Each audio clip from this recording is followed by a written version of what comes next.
Hi guys. So today what I'm going to talk about is how to start a link building campaign quickly without spamming people. So I'm talking about not spamming people because I'm talking about outreach-based link building here, not directory submissions or any PBNs or anything like that. I'm talking about outreach. So just a really, really quick introduction. I'm Joshua Hardwick. I'm the head of content at Ahrefs, which basically just means I write all the blog posts, manage that kind of thing. And I've been doing SEO for about 9 years on and involved in it in some way, mainly with link building. So when it comes to outreach, basically whatever kind of outreach you're doing, you can break it down into 3 tasks. So number 1 is prospecting, so that's finding the person that you actually want a link from for some reason and where it makes sense to ask for a link. You've got to find the contact information, so name, email address, and then you've got to send the emails. So most of the focus whenever we read about this stuff online is on this last part. So it's about, writing a template that gets opens and clicks and replies and all this kind of stuff, which is obviously important, but these first 2 parts are where most of the bottlenecks kind of occur and why you can't get this stuff done very quickly. Especially that second one, finding contact information, like finding these people's names and email addresses that are correct and that you can actually deliver emails to, is a nightmare. So the aim today is just to talk about how to make these 2 parts of the process more efficient so you can get a campaign going as soon as possible. So the aim here isn't to, be perfect. It's basically to find people as fast as possible and get this information that you need as fast as possible so you can start sending emails and start actually building links. So I'm actually going to start with guest posting. So a quick show of hands, who's heard of guest posting, let's say, and who's done it? So I'm expecting every single hand with this. And you're probably there thinking, why is this guy talking about guest posting in 2019? It's a bit 2010. But anyway, the reason that I'm starting with guest posting is because you're probably familiar with it. So I think that's going to be the best way to explain the kind of process that I'm going to go through here, which can actually be applied to basically any link building technique that you're doing. So the first thing that I want to say about guest posting is don't limit yourself to these Write For Us pages or websites with Write For Us pages, because the websites that don't have these, they still want content, and they also get fewer pictures, so you're going to, there's less noise to cut through. They're not getting 50 emails a day from idiots that don't make any effort. So you can just cut through the noise and get to them.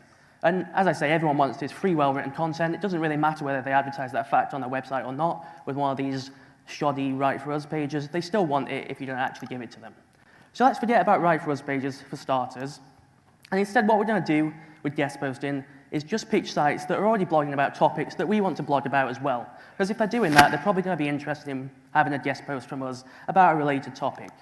So how do you actually do that? Well, let's say that you've got a site and you sell health supplements. So you want to blog about fitness and gym and all this kind of stuff.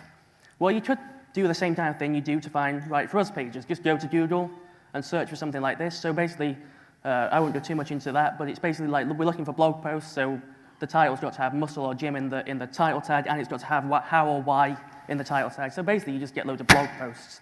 So you can scrape those, qualify them however you normally would, qualify the sites in some way, and you can just do whatever you want, reach out to them that way, and pick the sites that you want.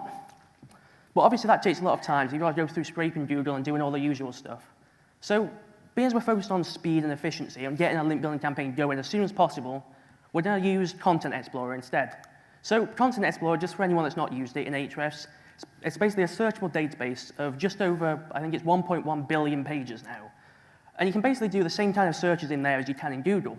So you can see the syntax is a little bit different there in the search bar, but we're doing the same thing. We're looking for blog posts about muscle or gym, and you can make these as complex as you like and get whatever results you like. And you can see we've got 17,000 results already. So the benefit of Content Explorer is twofold. Number 1, you can export these just at a click of a button. You don't have to scrape Google and go through this whole nightmarish process.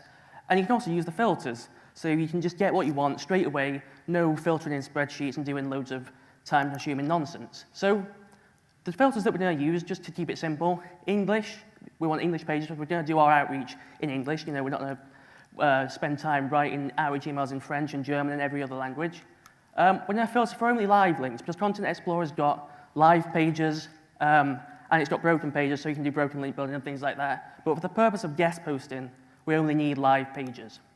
And we're also going to add the DR filter. So DR, scale to 1 to 100, that just tells you roughly how good the website is in terms of link equity or whatever you want to call it. So basically all we're doing there is getting rid of the really high-end ones and the really low-end ones that we probably don't want links from. And the last filter, just toggle this one page per domain filter. We're reaching out to websites, not web pages. We don't want to reach out to the same website a million times. So you can see we end up with about 2,000 pages, which is pretty much ideal. So export those to CSV, and you get something like this. If you clean it up a little bit, just keep these 3 columns, so content title, content URL, author, and that's your basic prospecting done, like in about a minute. So the issue is that we now need to find some contact information, and this is always the difficult part. This is the part where you start hiring VAs and all this kind of crazy stuff.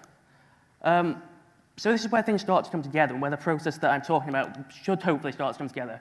Because you'll notice that in Content Explorer, some of these pages, Content Explorer pulls the author name from those pages. Not for every single page, but for a decent percentage of them. So if we just add a couple of other columns, just first name and last name, and I'm just going to post this online. You just need to copy and paste these in. So basically, just splits the first and last name. So you get a nice, neat spreadsheet with the first and last names of each of these authors of these web pages. So again, what we're focused on is efficiency and getting things off the ground as soon as possible.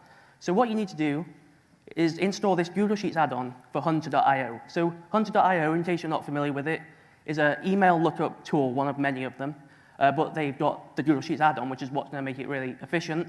So basically, it works in 2 ways. You can either put in a domain and it'll find all the emails associated with the domain, or you can put in a domain and the name, and it'll try and find that person's email at that domain. So with the Google Sheets add-on, you basically just tell it where all the data is in this spreadsheet. So you tell it that the first name column is column D, the last name column is column E, and the column of the domain name is the content URL column. It can pull the domain automatically. You don't need to worry about that. And you just set it going. And what it's going to do is try and find those people's email addresses at the domain. And if it finds them, what you know is that, A, they've got an email address, and if they've got an email address, then they clearly worked for that company. They are in some way associated with that company. They're not, guest posts themselves. They're probably editors or heads of content or whatever, or site owners. So these are the people that you want to contact if you want to get a guest post. So the final step, this is a screenshot from a tool called Neverbounce. So you just want to verify these emails, because all of those Hunter.io emails, they're not always perfect. It just tries to match them in loads of different ways. So just throw it into this, basically just get it in a nice CSV and throw it into this tool, and it'll tell you which ones are definitely valid and definitely deliverable, so you're not hitting catch-alls and things like that. So it's usually about 25% from the small testing that I've done with this, actually. Neverbounce not free, but it's quite cheap, so don't worry too much about it.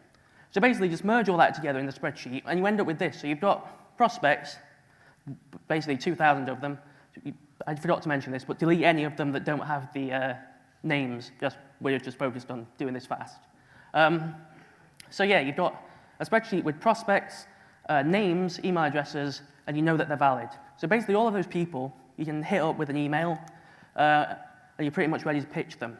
And usually, I've tested this a little bit over the past couple of weeks, and basically when you start off with, say, 1,000 prospects, it usually ends up that you end up with about 3%, which sounds really small, of those people that are just ready to go within minutes of just doing this process. So if you've got 2,000 prospects, you've got 60 people potentially ready to send emails to and actually get guest posts from. So then you can just load it into a Mailshake or BuzzStream or whatever outreach software you use, do the mail merge, and you can see it just pulls all this stuff through, and you can basically fire off these emails quickly.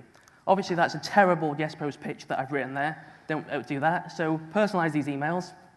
The point of automating the boring finding email addresses and prospecting is so you can spend more time on the stuff that actually matters, getting people to convert. So just think of it like this. If it takes you 3 minutes per email, then you can send 20 emails an hour. If your conversion rate to guest posts is 25%, you can get 5 links an hour easily. So an 8-hour day, 40 links potentially. Obviously, you've got to write the guest post, do all that kind of stuff, bit time consuming, which leads me on to the next part, which is this all works nicely, but what about other link building tactics? Can we apply these principles, the way of doing this and getting things off the ground, to other tactics? Well, let's talk about skyscraper. I'm not going to go through this, and I'm sure you've all heard of the skyscraper technique. So just in case you haven't, basically what you usually do is find a piece of content on a competing website that has a lot of links, then you make something better than that content, then you reach out to everyone that links to that now inferior content and basically say, I've made this, it's better, why don't you link to this instead? So the biggest bottleneck with this process is that you've got to spend a lot of time and money and effort creating a brand new piece of content before you can even do anything. You can't send any emails to people, and you're not building links without weeks, potentially, of creating a new piece of content. So the solution, just leverage the existing content. Surely everyone's got content that's decent on their website, that is worthy of links, so leverage that. So a bit of a trick to doing this, and I'm just using the Ahrefs blog here just for an example. So if you go into Ahrefs and you just paste in your domain, and then you go to the organic keywords report, so that's going to show you all of the keywords that you rank for in the top 100. What we need to do, a bit of a weird thing to do, which is the opposite of what you'd usually do, is filter for high difficulty keywords that you rank for. So there I'm filtering for keyword difficulty 60 plus keywords. And the reason for this will become apparent in a minute, but basically, you then need to look through this list and just find keywords that match up nicely with these URLs. So top one there, you can see we're ranking for Google search operators, and then the blog post there is Google Advanced Search Operators. So it's a nice match. It's clear that that keyword represents that piece of content nicely, and it's the same for the other one, the free SEO tools one. So once you've done that, just click through on the keyword, which takes you to Keywords Explorer, shows you all the information about that keyword. The first thing that you'll notice is the keyword difficulty, 62. That's because we filtered specifically for high difficulty keywords. And you'll notice just below the keyword difficulty score is that we provide an estimate. So this tells you roughly, it's an estimate obviously, how many backlinks you might need to rank in the top 10 in Google. And obviously you can see there, it's saying 141 backlinks from 141 websites just to rank in the top 10. And that's because this is a high keyword difficulty keyword. But what that means is if you scroll down, this is the SERP overview. So it basically shows you all of the current top 10 ranking pages. And you'll see that they've all got lots of domains linking to them. And that's because it's a high difficulty keyword. So the keyword difficulty score is based on a weighted average of the domains linking to the top ranking pages. So basically, use these as your skyscraper prospects. So the people that are linking to these, look for pages in the top 10 that aren't as good as yours. So look at them, find that they're similar in nature to yours. Look for blog posts if yours is a blog post. If it is, and it's not as good as yours, go and click through to the backlinks and have a look at who's linking to it. So again, in the interest of getting things moving as fast as possible, just filter this report, one link per domain. Look for content links, because these tend to be blog post links that you're actually going to want to get, and where someone can switch out that link, and it makes sense for them to do so. English pages again, because we're doing the outreach in English. And just export this. And just do the same thing for all of the pages in the top 10 or top 100 or wherever that you see in the SERP overview that have backlinks and aren't as good as your page. And just throw them into one sheet. So you'll end up with a big sheet that looks something like this if you clean it up and just keep these two columns, which is all you need really. A big sheet of web pages linking to crappier content than yours about the same topic as yours. So then you can see there's no author names. And last time with guest posting, because we did it in Content Explorer, we had some author names. The solution to this problem when you're doing it with different link building tactics like the skyscraper technique or whatever is to use URL profiler. So basically this is just an application. If you just throw all those referring pages into the URL profile and click this readability button, it basically just goes and does the same thing and tries to extract some data from those web pages, one piece of which is the author name. So once you've done that, you end up with pretty much the same thing as we had before when we were using Content Explorer for guest posts. You've got people that are linking to rubbish content that's like yours, well, not necessarily rubbish, but not as good as yours anyway. And you've got author names. Basically just merge these with like a VLOOKUP or whatever. So you just do the same thing. Just throw the data into the email hunter add-on, and it's going to go out and it's going to find those email addresses, put them into Neverbounce, validate them, and pull it all back into your sheet. So there's a tiny amount there, so you only get a tiny sample. But basically, that's it. I feel like I've sped through that too fast. But if you've got any questions and we've got time for them, I'm happy to answer them.